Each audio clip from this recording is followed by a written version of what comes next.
It's time to turn our attention to boxing. We're less than a month out from the WBO world title fight between Jason Quigley and Demetrius Andrade in New Hampshire, and I'm delighted to say to look ahead to it. Jason Quigley's on the line. Good morning to you, Jason. Well, lads, how are we? How's things? Forget about us. How are you? 100%. When you mentioned Gillette there, I might need one of those razors. We'll get you, just for that plug, we'll get you something sent up. 100%. Where are you?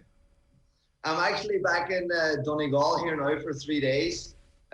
So we've had a great base training camp up in Dublin, myself and Andy, over the last maybe 6-7 weeks. And I've had 3 or 4 days now just back at home here in Donegal. And then we fly out to the UK now for the last 3 weeks of training camp. And then we're heading into Boston then for fight week. And how early will you get to Boston ahead of the fight? I'll probably get in a fight on a Friday night, so I'll probably get in the Friday or the Saturday before the fight. Okay, and sort of acclimatise. Are you tapering at that point, or are you still working? Yeah, at that point, with the last week, it's just really about maintaining the weight, keeping everything fast, sharp, reactive, and just keeping the mind busy more than anything else, because once you go into fight week, it's going to be hectic enough as well. There's going to be a lot of commitments, a lot of media, a lot of every day there's something. There's going to be like a media workout, there's going to be a press conference, there's going to be the weigh-in. So you're going to be doing stuff every day. So it's about maintaining and controlling a kind of calm composure and not wasting too much nervous energy or anything like that either. How do you do that? Watch Netflix and chat to work at home. Store up Succession and don't watch any of it until... Is that it? Yeah, just sort of a bit of... Yeah, like, a lot of it is whenever you go into fight camp, whenever you go into fight week, a lot of it is how you manage it and how you prepare it, because, as it says, there's a lot of demands, there's a lot of commitments come fight week, so you're either really busy and hectic or you're just lying in the room. So you don't want to be lying in the room too much, wasting nervous energy, thinking about things, just things going over in your head. So it's all about keeping good company around you and getting out for a walk, maybe seeing the town that you're in, without wasting too much energy or without, doing anything too crazy. So it's mainly just about having a good playlist and maybe having something good on the TV to chill out and watch. And just more importantly for me, just having good people around you, chilling, talking, having the crack, like, more than anything. Yeah, well, you've Andy Lee in your corner, you're all right in that front anyway. Exactly. I was reading you during the week, you were saying that you're treating this like it's just like training for another fight, but in the back of your mind, there must be something saying it's not. Yeah, look, it's,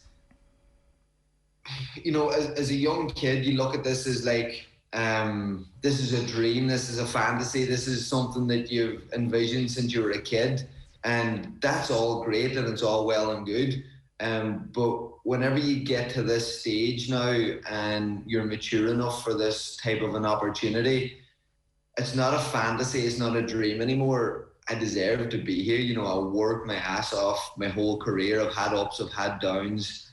I literally fought to get to this position that I'm in now, so I deserve to be where I'm at now, and this is just another fight for me. This is just another opponent across the ring. This is something that I have to get into and bring my absolute best performance. And come fight night, when I do that, I believe that will be good enough to come away world champion.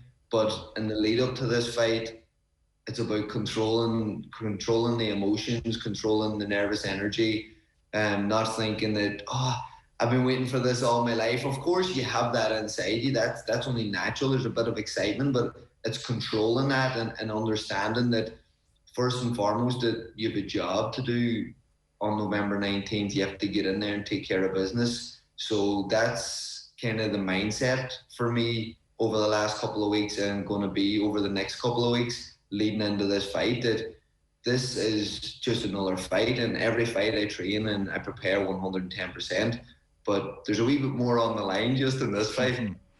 Do you find yourself thinking about it? Like, does your mind drift off to you with the belt in your hands after the fight, or are you allowing yourself? Like, some of that can be good visualization, motivation. Do you find yourself drifting into that sort of zone, or do you have to check yourself against that?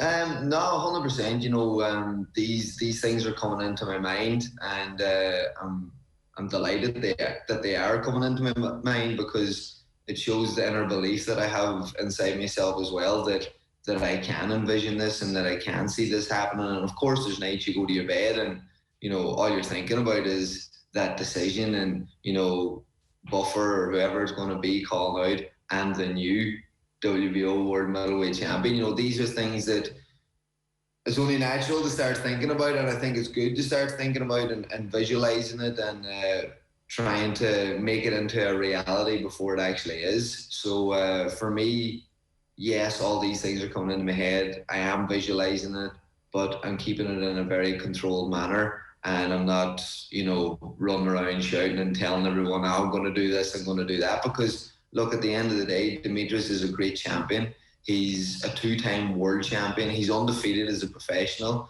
I'm never, and I have never been a person to go out there and say, I'm going to get in there, I'm going to kick his ass, I'm going to do this, I'm going to do that. I'm going to get in there the best I can possibly be. I'm going to give him one hell of a night, one hell of a fight. And without a doubt, you know, I do have confidence in myself that I can come away the world champion. Just with that stuff you've been talking about, Jason, about sort of managing yourself in the lead into it, have you been talking to Andy about that, or is there anything from his experience in the lead into the Karabov fight that you can lean on? Yeah, you know, Andy, like, we're obviously training together flat out his last couple of years now, and there's always, whenever we get kind of chatting in between sessions and different things, you know, it's always similarities in what Andy had been doing in his lead up to Karabov, and there's different similarities the way that this fight's happening, certain times of the year that this is happening, as well as something similar to when Andy won his world title, you know. And a lot of people are writing me off, and a lot of people have me the underdog, exactly the same way as they had Andy in that fight as well. Karabov was the world champion. He was the man that they thought was going to go on and do unbelievable things, whereas Andy went in and derailed him. And this fight and this title is really steeped in Irish history as well. Like, you know, with the likes of Andy Lee going out to get that world title, Steve Collins getting that world title, and now it's all down in my hands to bring that title back to Ireland again. When you're talking there, Jason, about mentality, like, I remember chatting to you, I think it could have been in the Crucible in Sheffield of all places a few years ago. It was in 2018, I think, and like, you were then talking about visualizing this moment, and you had the setback with the Johnson defeat in the following year in 2019. But like, you've had to be strong mentally to get yourself back into this position. Like, the Mosley win has obviously set up this opportunity for you, but it's taken a lot of mental strength, I'm sure, to get you to this point again. It definitely has. You know, look, any sports person will tell you, whenever you get down days, you question everything. You know, whenever things aren't going the way that you had planned, or the way that you thought it was meant to go, or the way that you wanted it to go. You know, you get days where you question everything. And of course, in the past, I'd be lying if I says I didn't question things. And I think it's only natural, no matter what you're doing, even in life, like, you're always going to question something if it's not going right for you. So for me, yes, there'd been a lot of days where you question, where was your career going? Where was I going? You know, you question yourself. Am I good enough anymore? Like, you know, all this stuff is natural. It's stuff that creeps into your head, but you have to deal with it, and you have to switch those negative thoughts into positive thoughts, but not by just turning around saying it just doesn't happen in the flick of a switch. Like, you know, you have to create it. And over the last couple of years, I have done that by just being the best person I can be. You know, waking up every day, taking things day at a time has been key for me. Having the right people around me has been key for me. You know, good, positive people that I just get in there every day. I work hard. I be honest with myself. And over those last couple of years of working hard, doing the simple things right, resting, eating right, sleeping right, living a good life, and keeping in the gym, working hard, and creating luck for myself. We get everything that we deserve in life. If you put something into something, if you put a lot of hard work and effort into something, you will get the rewards. And that's what I have been doing over the last couple of years. I've made a lot of changes in my career, even since Sheffield. That time I was talking to you, I've moved closer back to home, training with Andy now, and everything is starting to fall into place. There's no specific thing that I changed that was bang. That was the jigsaw puzzle fixed now.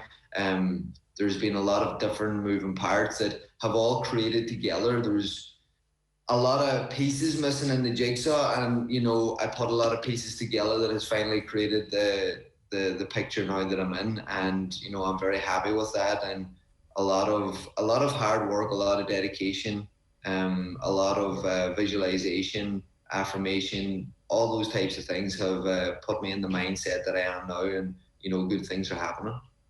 Yeah, like that support base you mentioned is so important, and I guess you have a wider support base as well. Like it strikes me that the travel ban to the US, November 8th is the date, which luckily is before your fight, and I'm sure you've heard about all the buses being organised from downtown Manhattan to New Hampshire for your fight. So like how happy are you to know that you'll have an Irish support there, that people can actually travel? Like Tyson Fury, for example, couldn't have a home support at his recent bout, still got the result, but it must be a nice feeling for you that you're going to have a huge support there. Yeah, it's going to be very exciting. There's nothing like the Irish support. There's nothing like the Irish fans, and I can't even really imagine what it's going to be like come fight night, because we all know how loud and how proud the Irish can be. So to know that support's going to be there has given me a lot of excitement leading into this fight as well. It's going to. These are the types of things as well that can get fighters through a fight, through a difficult period of a fight. It's like home advantage for football teams, Gaelic teams, everything along those lines. When you're in that ring and you're hurt and you're hit and maybe you're down or something's just not going to plan, and you hear the crowd roaring and shouting your name, that'll give you that extra lift, that extra percent that is going to get you over the line. And hopefully it won't come to that, but I know it's going to be there. It's going to be exciting, and yeah, I'm really grateful for the support that I have already for this fight. It's been something else, like the messages, everything that's coming through, and anybody I'm chatting to is, there's a load of ones going from here, there's a load of ones going from there. So it's exciting, and it's creating a great buzz. So it is. What it'll be by the time you meet Andrade, Jason, it'll be over 6 months since the Mosley fight. Would you like to have been busier in that time, or can you replicate some of that stuff or some of his style in sparring? Yeah, look, it's that's one of the uncontrollables. That's something that I can't really control. When I'm going to be back in the ring again, or how long of a period in between fights. So you just deal with the situations that you're given, and that's exactly what I've been doing. I'm the type of person, I always stay in the gym, I always stay ready, I always stay just on that borderline of ready to start camp. I don't need to come into camp 4, 5, 6 weeks out to shift a bit of weight or to catch up on fitness. I'm always at that level, and leading into this fight now, sparring is going to be key to be ready for Andrade. Southpaw sparring, and it doesn't really matter how long you're out of the ring. Tyson Fury is one man that can prove that, and it's all about your own mindset, how you keep yourself mentally and physically prepared whenever nothing's happening, whenever there's no fights coming up. I think that's key in terms of coming to your absolute best on fight night. Who do you have? Somebody who's, in terms of his style or whatever, it's a pretty unique kind of style. Do you have somebody? Have you been doing some sparring with somebody of that style, or what have you got lined up? Yeah, it's Andrade. Obviously, black and white. He's a southpaw. And that's kind of the only thing that he has going. That he's a very unique style. So not every southpaw is going to really emulate him because he has that unique type of style. He's a very different kind of a fighter. So you're not going to really get anybody that is exactly like him. But we have been getting a lot of southpaw sparring in. And as it says now, we're heading over to the UK and we're going to have a few different southpaw sparring partners in over there as well. We're going to get the rounds in and we're going to be 100% ready on fight night. Yeah, well, we're all really looking forward to it. I presume you've booked a first class ticket. First class ticket is booked. I'm looking forward to it. I'm looking forward to it more so on the way back because I'll be able to eat and enjoy everything that it has to offer. On the way over, I'll be, just kind of watching what I'm eating on the way over. So I might be able to enjoy it 100% apart from just putting the feet up. Yeah, well, you want to book the extra baggage for the return flight, obviously. Exactly. I'll be wearing it on me. Good man. Jason, a pleasure talking to you. We're all really looking forward to it and really hoping that you get over the line as well. Good man. Well done. Top class. Thanks for having me on, lads. Cheers. Thanks a lot. We'll send that Gillette stuff up, by the way, as well. We got to get Jason's address after that. Lovely.